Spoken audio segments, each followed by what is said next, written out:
Bunga. So'rashing. Ko'k tutunchani olib ber.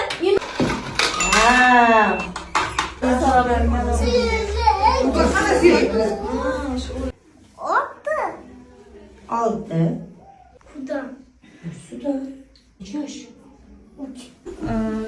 Bizada Imronga kelganimizda umuman reaksiya yo'q, ko'z kontakt, umuman so'zlar, umuman tushuncha hech qaysi yo'q edi. Hozir so'zlari rosa ko'paydi, ko'z kontakti zo'r, tushunchalari ham почти 50% ga ko'paydi. Uchun paysi Nima diagnoz qo'yildi? Zubayras. Zubayras qo'yilgan. Necha oy ishlandi?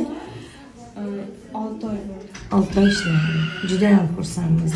Bardavom bo'lsin, hali bundan-da katta natijali bo'lsin. O'g'irtib shunaqa natijaga chiqargan Imron bilan ishlab, 6 oyda mana Imron